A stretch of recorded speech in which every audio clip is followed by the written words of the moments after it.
Hello, good morning. Welcome to this Dawn Busters Taste Challenge. We have two espadin, maguey espadin mezcals. So these are from the espadin agave plant, and I don't know how common they are. I mean, I found them, but that doesn't mean anything. This is Xicaru, introduced in 2013. Xicaru Silver. This is the joven, young, unaged, 40.5% alcohol.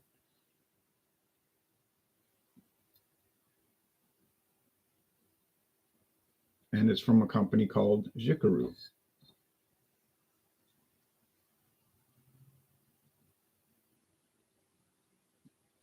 They make a few others. This is Las Tonas, the colors.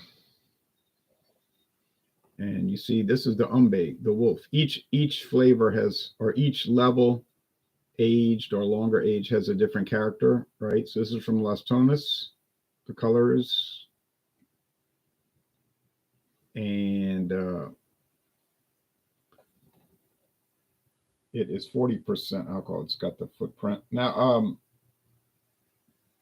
Paul print. The price for these was about the same. They were both about $27.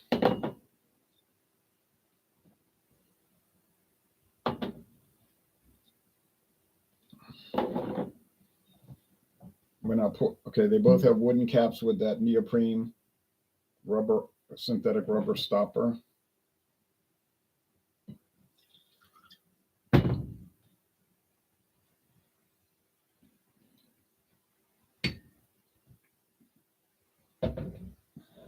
It's the Las Tonas. Now, so far, I've gotten 3 right, 2 wrong, and 1 tie. Another wooden cap rubber stopper. And the reason it was a tie is because I couldn't really tell them apart and the other in a previous challenge, and I wasn't going to try to take a guess because it was like it's a 50-50 shot. So then I could just be relying on the pretty good odds of getting it right. And I want it to be a true taste challenge where I can tell them apart by flavor, not just because I got lucky, So I didn't call it. Stout, short and stout. Beer reviews. Cheers, Ron. Cheers to you in Australia. Okay. Got the lamps on now. Could this one turn into another tie? Could it end up in a tie? Yes, very likely, because I'm not going to show the websites on the screen share. They don't show a whole lot on those sites, but they do show a little. You may want to click on there and check them out later if you're interested. They're worthwhile, but they're not necessarily the most elaborate sites I've seen. Okay, but anyway,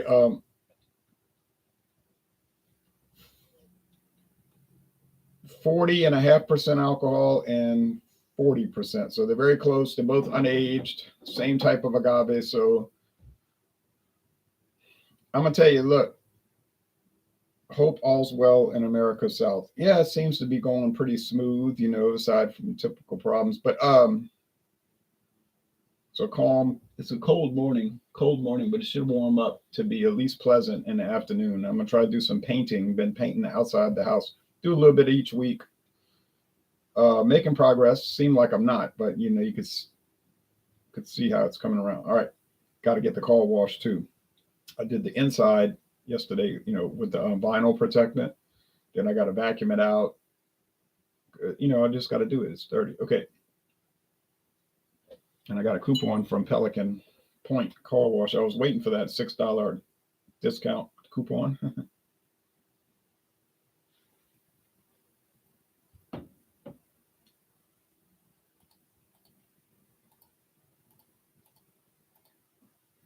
Yeah, it's a 30% discount. Okay.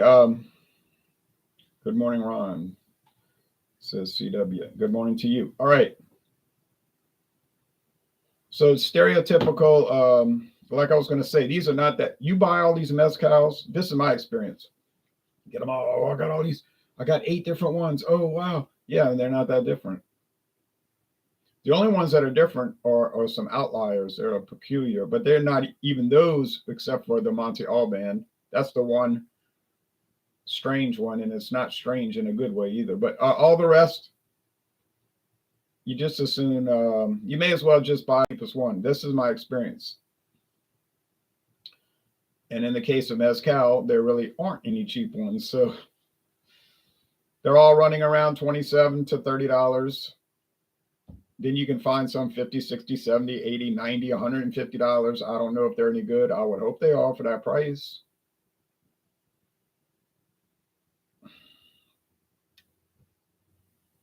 Okay, smoke. I would say 0 to faint. Best answer is they probably don't really have any smokiness, and that if they do, if either one of these do, it's extremely limited. So if you're frightened off of mezcal by worrying about smokiness, forget it. These two, Las Tonas and Xicaru, aren't going to have it. So you'd be on the safe side there. All right, taste. Cheers.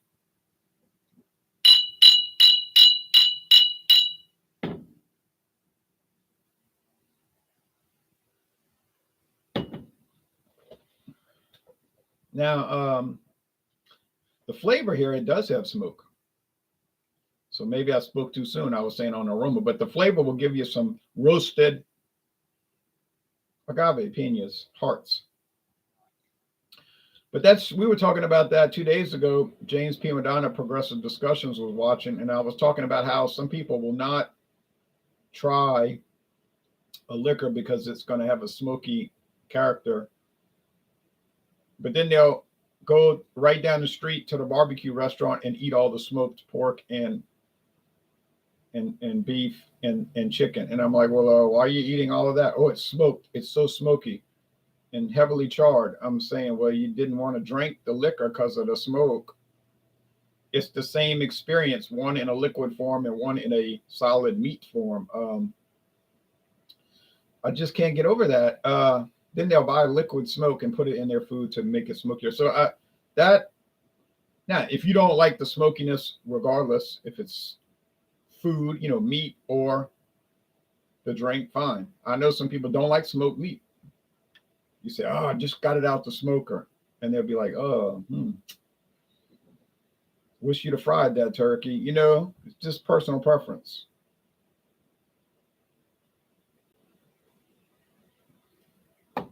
And that makes sense. It's the smoky, I like it, and smoky, I don't like it at the same time. That doesn't make sense to me. All right, now this one here is not smoky.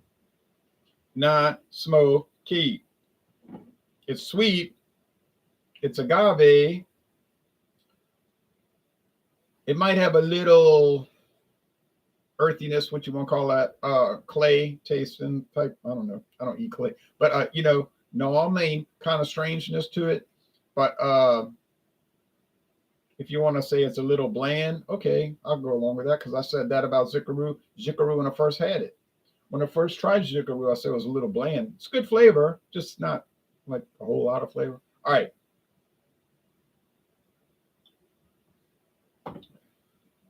So I think that this is the Las Tonas, the colors. It's got a little more flavor, a little bit more character, but same price. So there you go. I would just soon pay the same amount because, like I just said, they're the same price, about $27, give or take $1. And that one has more flavor. So I'm going to go with that one. I'm going to give the win to the Las Tonas. I liked the Las Tonas when I first tried it. There's some big company that handles their distribution around the world. I can't remember the parent company, but I don't think they actually own it. They just have a distribution agreement. So what happens is they end up controlling it because they control, but they don't own it technically. But that's a common thing. Yeah, that's a common thing. Like they'll feature it in their portfolio, and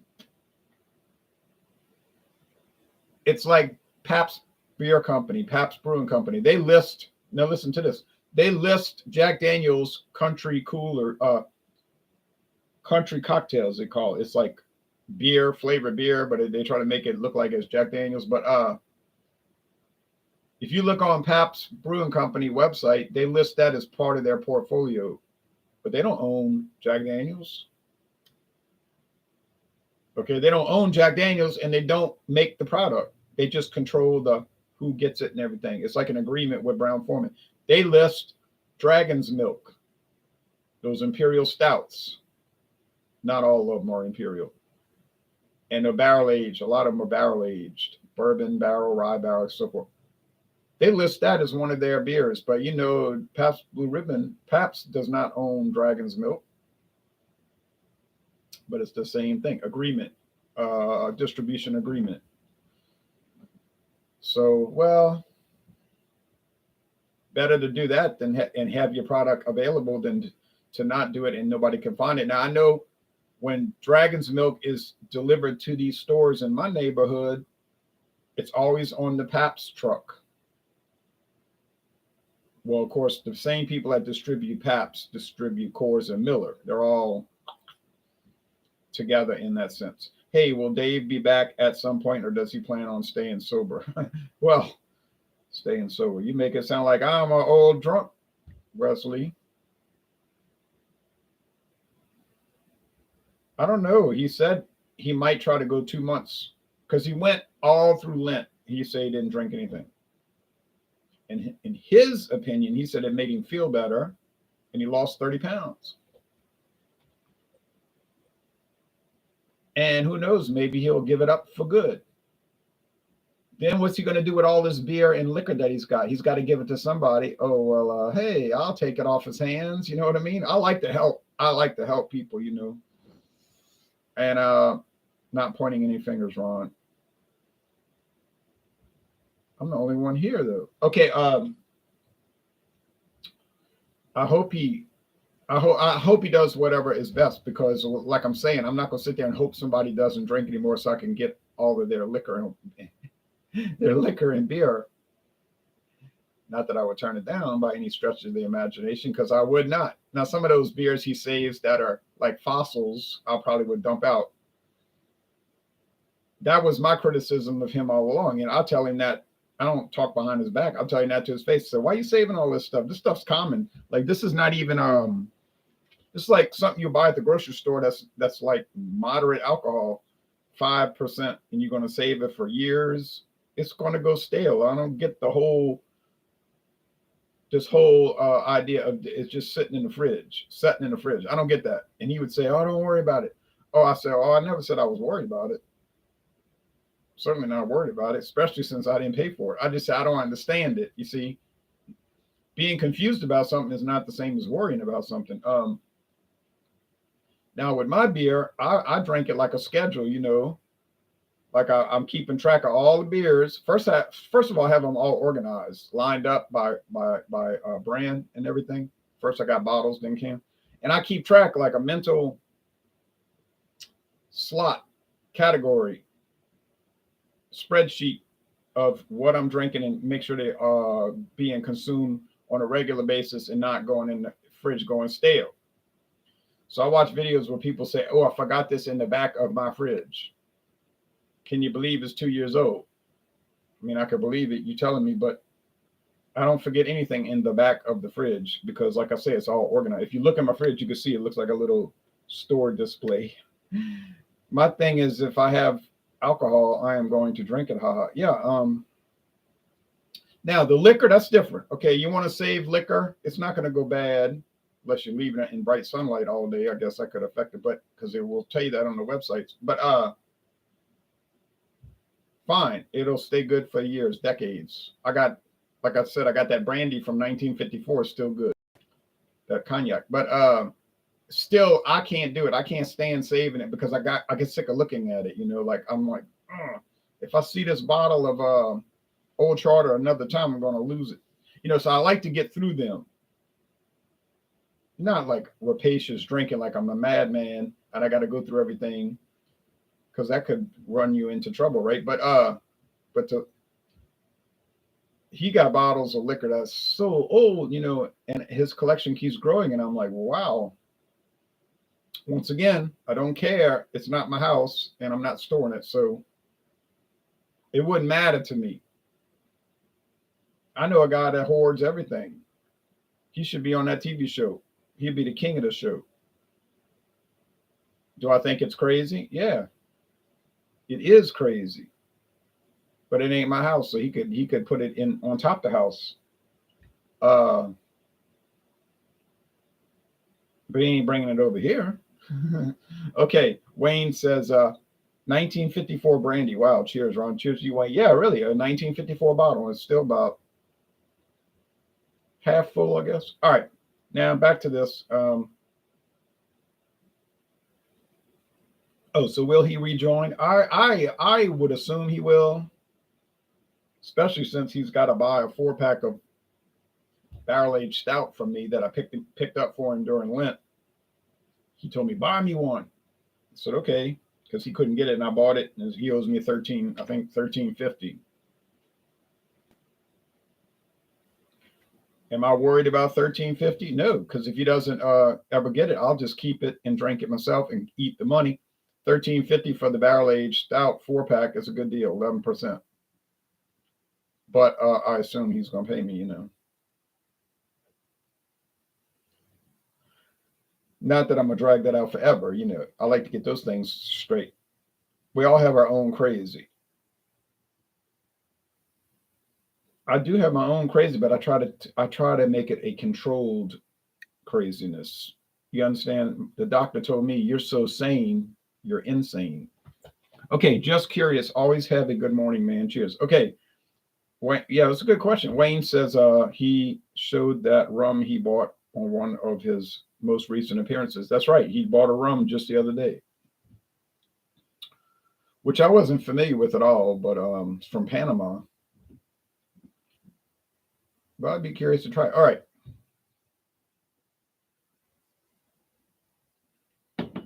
So see, that's my theme. That's the theme that I'm running by. You're so sane, you're insane. Okay. A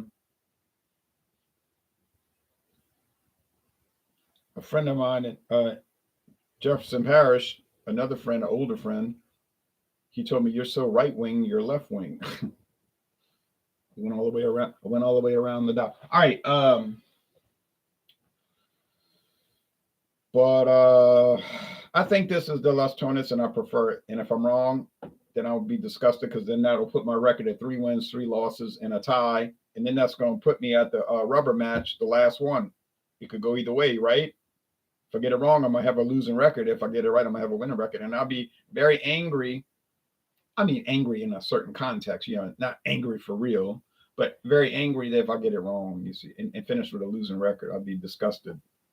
It's like watching football on TV. I'll say, I was so angry.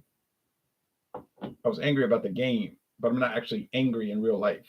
I'm not going to go to work all sad and depressed because my team lost. I was just angry in that context, not angry in reality. And a lot of people have problems with like looking at things in context or detachment and things like that. I used to be that way when I was 10. I'd be so upset if the Saints lost, I want to cry. But then I had a child's mentality because I was a child.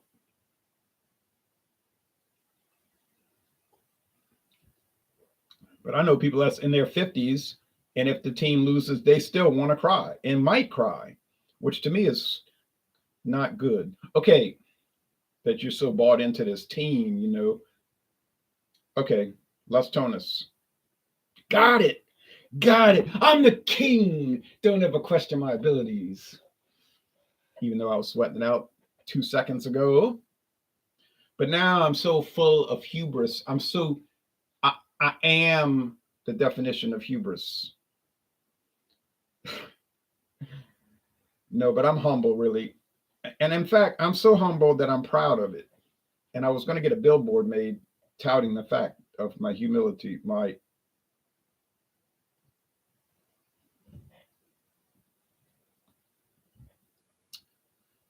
profound modesty. But anyway, can't help it. It's a gift. All right. But anyway,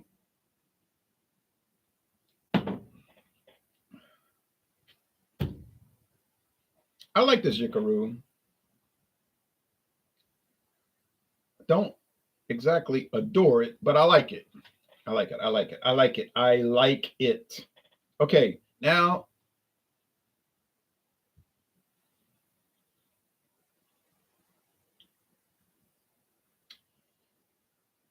we have a winner, a humble champion. Yes. Yes, I'll be the first to admit it. Oh my goodness. Now, we have a winner now. Now I can relax to a little bit, a small extent, because I have one challenge left. Unless I keep thinking I overlooked a mezcal. Like somehow I lost a sock yesterday. I was folding clothes and I lost a sock, and I was like, "Where did this sock go?"